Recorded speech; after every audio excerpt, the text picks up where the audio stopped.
Ternyata beberapa artis tanah air ini merupakan orang luar negeri yang merantau ke Indonesia. Bahkan karir mereka di Indonesia bisa dianggap sukses. Wajah mereka kerap warawiri di televisi dan akrab dengan artis asli Indonesia.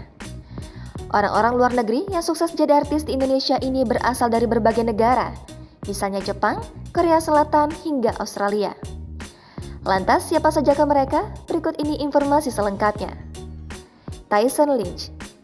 Tak hanya dikenal sebagai suami dari Melanie Ricardo saja, akan tetapi Tyson Lynch juga merupakan seorang pelawak yang sempat membintangi berbagai jenis program acara.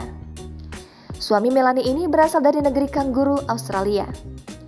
Tyson kabarnya dulu sempat menjadi pemain basket di tempat asalnya. Jirayut. Avisan Jederamae atau yang lebih dikenal dengan nama Jirayut merupakan penyanyi asal Thailand yang kini sukses berkarir di tanah air. Ia sempat mengikuti The Akademi Asia musim 4 di tahun 2018, tetapi harus tersingkir di babak 10 besar. Namun, Jirayut kemudian dijadikan presenter dalam acara tersebut. Hingga kini, karir penyanyi asal Thailand itu makin bersinar. Haruka Nakagawa. Haruka Nakagawa.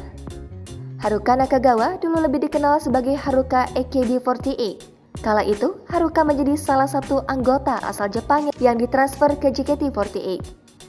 Semenjak saat itulah, karir Haruka di Indonesia dimulai. Meski kini telah keluar dari JKT48, Haruka makin melebarkan sayapnya di dunia entertainment Indonesia dengan menjadi presenter.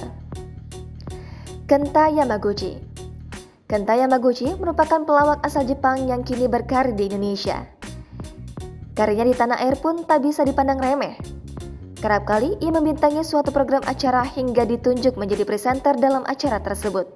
Di sisi lain, pada bulan September lalu, demi kesehatan, Kenta juga baru saja melakukan hitan. Lee Jeong-hun. Nama Lee Jeong-hun kini sudah tak asing lagi di telinga publik. Pria asal Korea Selatan ini dikenal sebagai seorang penyanyi sekaligus presenter. Mulai berkarir dari sebagai anggota boyband hits di tahun 2011, kini karirnya di Indonesia justru semakin baik dari tahun ke tahun. Jangan lupa subscribe, share, komen, dan like ya!